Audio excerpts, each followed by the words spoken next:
नारी हर बाजी जीत ले अगर वो कुछ ठान ले, दुनिया क्या उसे रोकेगी अगर वो हौसले से उड़ान ले। नमस्कार, टीवी 45 आप देख रहे हैं, मैं हूं आपके साथ साक्षी पांडे।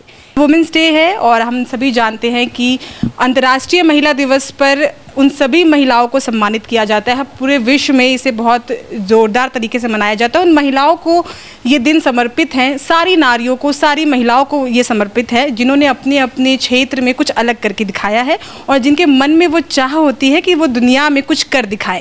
अक्सर ऐसा माना जाता है कि औरतों को पुरुष के बराबर नहीं समझा जाता है, उन्हें रोकने की कोशिश की जाती है, लेकिन एक बार महिला अगर ठान ले तो उनके पंखों को कोई नहीं रोक पाता है। और आज नारी के सेगमेंट में हम आपको कुछ ऐसे लोगों से मिलवाएंगे, एक ऐसी महिला से मिलाएंगे जो अपने क्षेत्र में पुरुषों से कहीं पीछे नहीं है और उन्हें टक्कर देने में भी एकदम कदम से कदम मिलाकर चलती है। मैं इसलिए ऐसा कह रही हूँ कि कोई कंपटीशन नहीं है, लेकिन बात जब काम की आती है तो महिलाएं उसमें कोई कॉम्प्रोमाइज़ नहीं करती हैं, चाहे वो माँ हो, चाहे वो प्रशासनिक सेवा में हो, चाहे वो क्रिकेटर हो, चाहे वो कोई प्लेयर हो। इस वक्त हमारे साथ धनबाद से हेमलता मैम मौजूद हैं और आपको मैं बता दूँ कि एडीएम लॉ एंड ऑर्डर है और ये एक ऐसा विभाग है जो बहुत ही चुनौतीपूर्ण होता है। चुनौतीपूर्ण इसलिए मैं कहूँ क्योंकि अगर किसी ज़िले की हम बात करें तो उसमें सबसे ज़्यादा अहम होता है कि वहाँ के लॉ ऑन ऑर्डर को कैसे मेंटेन किया जाता है। तो मैम पहले तो बहुत बहुत स्वागत है आपका। Thank you. पहला सवाल मेरा यही रहेगा कि किस तरह से आप घर परिवार के साथ और ये जो आपका पद है एडीएम लॉ एंड ऑर्डर, इसको कैसे संभालती हैं? काम थोड़ा सा चुनौतीपूर्ण तो है। हाँ। कोई भी जो कामकाजी महिला है उनको घर और ऑफिस दोनों की जिम्मेदारी साथ साथ निभानी पड़ती है। मेरे साथ थोड़ा विशेष है कि मैं धनबाद जिले की एडीएम लॉ एंड ऑर्डर के पद पर पदस्थापित हूँ। पोस्ट थोड़ा सा चैलेंजिंग है, बहुत समय देना पड़ता है, बहुत सावधानी पूर्वक, बहुत अलर्ट होकर के काम करना पड़ता है, लेकिन सरकार के नियमों को मानते हुए जो चीज़ होना चाहिए मैं वो करने का प्रयास करती हूँ। और मेरी पूरी कोशिश होती है कि मेरे घर की जिम्मेदारी और ऑफिस की जिम्मेदारी में आपस में कोई टकराव ना हो, दोनों कार्य को मैं निभाने का प्रयास करती हूँ। दोनों जगह अपनी जिम्मेदारी को बखूबी निभा रही हूँ। अच्छा, कई बार मैम ऐसा होता होगा कि समय सीमा जैसे कि निर्धारित होता है उससे बहुत ज़्यादा आगे ये फाइलों की जो मैं बंडल्स देख पा रही हूँ ये पूरा करके ही जाना है, तो उस टाइम पे वो जो प्रेशर अगर कई बार ऐसे आता है तो उसको कैसे मेंटेन करती हैं? हाँ, इस पद में समय का कोई ये नहीं है। समय तो विधि व्यवस्था जैसे नाम से ही है, उस विधि व्यवस्था संधारण के लिए कोई समय निर्धारित नहीं है। 24 घंटा हमें अलर्ट पे रहना पड़ता है और किसी भी समय हो विधि व्यवस्था में अगर कार्रवाई करने की आवश्यकता है तो समय का कोई ये नहीं है, समय कोई भी वो कार्रवाई की जानी होती है और हम करते हैं। और ये जो फाइलें हैं अलग अलग विभागों से संबंधित है, वो हाँ हर दिन का फाइल हर दिन निपटारा करना होता है और मैं करती हूँ। अच्छा, ये सवाल मेरा रहेगा मैम कि कभी जैसे बहुत अब तो जीवन के कई साल बीत गए काम करते हुए, कभी जीवन में ये ऐसा क्षण आया है, कभी ये महसूस हुआ कि लोगों के द्वारा महसूस हुआ कि अरे ये महिला है, ये क्या ये काम कर सकेगी या ये टक्कर दे सकेगी, या कभी ऐसे हीन भावना से देखने की कोशिश की गई, कभी ऐसा महसूस? जब से मैं सर्विस में आई हूँ मेरा अपना अनुभव ये रहा है कि शुरू में लोग महिलाओं को हल्के से लेते हैं कि अरे ये तो महिला है लेकिन बाद में उन्हें भी ये मालूम हो जाता है कि कार्य करने का जो एक परफॉर्मेंस का जो है रेट है वो महिलाओं ने बेहतर करके दिया है। हमारा जो डिलीवरी है वो हमने ज़्यादा बढ़िया दिया है। तो ये फील तो लोग हल्के में लेते हैं और लेकिन महिलाएं कभी कम नहीं है।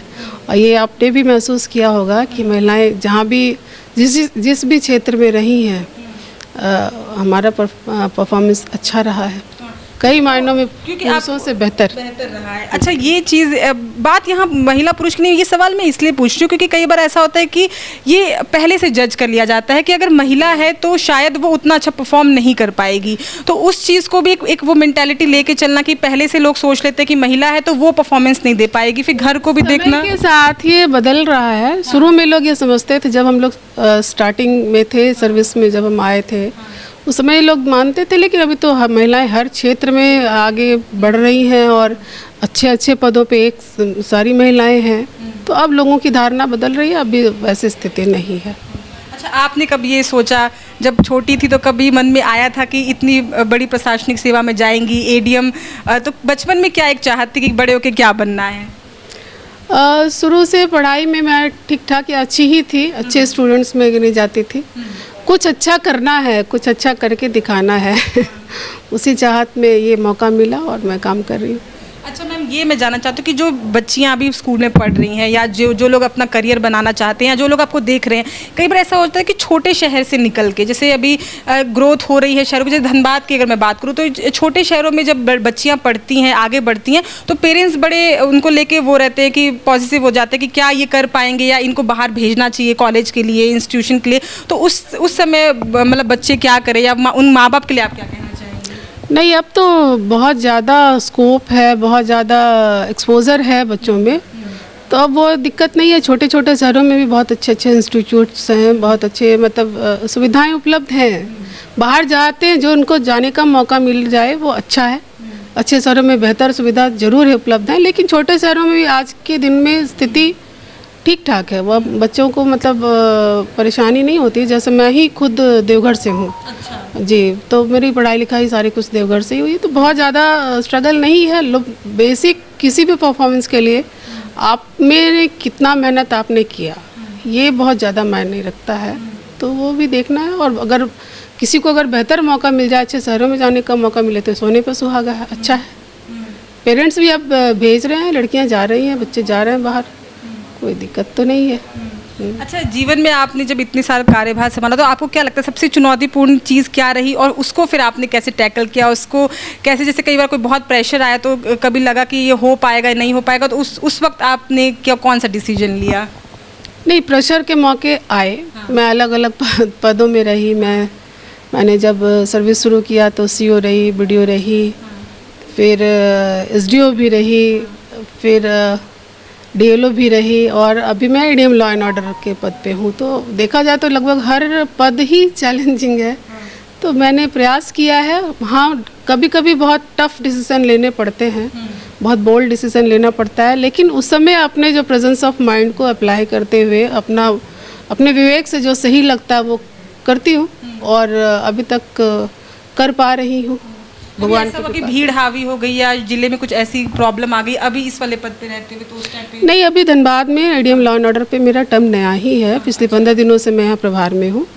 अभी तक तो वैसी कोई स्थिति का सामना नहीं करना पड़ा। हाँ, प्रधानमंत्री जी का कार्यक्रम हुआ था, उसमें थोड़ा दबाव था, लेकिन हम लोगों ने किया। काफ़ी अच्छे से उसको मैंने देखा, बहुत स्मूथली कार्यक्रम को यहाँ पे रखा गया था और बहुत ही आराम से सारी चीज़ों की व्यवस्था, और बहुत ही, तो ऐसे जब कोई परिस्थितियाँ आती हैं तो उस टाइम पे बहुत स्मूथली काम। हाँ, स्मूथली हम लोगों ने प्रयास किया, और प्लानिंग करते हुए सबके सहयोग से, सारे प्रशासनिक पदाधिकारियों के, लोगों के, आप लोगों के सहयोग से हम लोगों ने प्रयास किया और हम लोगों ने किया, अच्छे से किया। अच्छा, आप एक गृहिणी भी हैं, एक माँ भी हैं, तो माँ होने के तौर पे क्या महसूस होता है कि मतलब बच्चों को किस तरह से शिक्षा, और फिर एक माँ के होने के, जैसे जो काम करते हुए जो माएँ होती हैं जिनको घर और ऑफिस दोनों देखना होता है, उसमें कभी चुनौती का सामना करना पड़ा? हाँ, ये तो क्योंकि उनकी पढ़ाई लिखाई भी जी देखना है। ये चैलेंजिंग है, घर में और ऑफिस में सामंजस्य बैठा के बैलेंस करते हुए करना। कभी कभी अपने आप में थोड़ा सा लगता है कि जितना समय बच्चों को देना चाहिए वो नहीं दे पा रहे हैं, और थोड़ा और समय देने की ज़रूरत है। लेकिन फिर भी वर्किंग पेरेंट्स के जो बच्चे होते हैं वो भी समय से पहले समझदार हो जाते हैं मेरे बच्चे भी हैं, वो भी, उनका भी बहुत कोऑपरेशन रहता है। उनको पता है कि मम्मी का पोस्ट रिस्पॉन्सिबिलिटी वाला है, तो मेरे बच्चे इस चीज़ को बहुत अच्छे से समझते हैं और कोशिश करते हैं कि वो सेल्फ डिपेंडेंट रहें, बहुत ज़्यादा मुझ पर डिपेंडेंट नहीं होते हैं वो। अच्छा। कभी जैसे छुट्टियों का भी थोड़ा सा दबाव, अब छुट्टियां तो उतनी नहीं मिल पाती होंगी, तो कभी ऐसा वीकेंड में बच्चों के साथ टाइम स्पेंड करना, वो सब भी बड़ा मैनेज करना पड़ता होगा? हाँ, वो ये प्रयास जरूर करती हूँ कि ठीक है, सप्ताह में अगर 6 दिन मैं काम करती हूँ तो 7वां दिन मेरा पूरा मेरे बच्चों के साथ बीते। लेकिन फिर भी अगर कभी कभी ऐसा होता है विधि व्यवस्था के लिए काम करना पड़ता है तो करती हूँ, बच्चे समझ जाते हैं। फिर उनको किसी और तरह से किसी और दिन, किसी और छुट्टी वाले दिन उनके साथ समय बिताती हूँ। अच्छा जी। तो देखिए, वो मन में चाह होती है और अगर कुछ कर गुजरने की चाह होती है तो कोई हमें रोक नहीं पाता, ऐसा कहा जाता है। और मैम हमारे सामने एक बड़ा एग्जाम्पल है कि कैसे सामंजस्य बिठाना अपने परिवार और कार्य क्षेत्र के बीच में, क्योंकि ये जो पद है, और मैम ने जैसे बताया कि विभिन्न पदों पे मैम रही हैं, प्रमोशंस हुए हैं, बेहतर काम किया होगा तभी प्रमोशंस होकर आज इस जगह पहुंची हैं। तो यही नारी के अंदर वो जो शक्ति होती है कि एक साथ दो मेहनत करने के बावजूद उनको कोई नहीं रोक पाता है। आखिरी सवाल में मेरा ये रहेगा कि जो लोग आपको देख रहे हैं, जो बच्चियाँ ज़िंदगी में कुछ करना चाहती हैं, उनके लिए क्या, एक सभी नारियों के लिए, महिलाओं के लिए क्या मैसेज आप देना चाहेंगे? मेरा मैसेज यही है कि नारी किसी से कम नहीं है। आपको सिर्फ अपने आप को पहचानना, अपनी ताकत को महसूस करना और अपना आप जो करना चाहती हैं आप कर पाएंगी, लेकिन सिर्फ सही दिशा में आपका प्रयास हो और आपकी लगन, आपका मेहनत आपके साथ हो, तो आप जो चाहती हैं वो कर पाएंगी। नारी किसी से कम नहीं है। बहुत बहुत धन्यवाद हमसे जुड़ने के लिए। Thank you. देखिए, जैसा कि मैम ने बताया कि नारी किसी से कम नहीं है, तो आप किसी से कम नहीं है, इसीलिए आपके लिए एक दिवस है और ये दिवस सभी उन नारियों को समर्पित है। TV45 की तरफ से हमारे सभी महिलाओं को और नारियों को बहुत बहुत शुभकामनाएं हैं। कैमरामैन गणेश के साथ मैं साक्षी पांडे, TV45 धनबाद।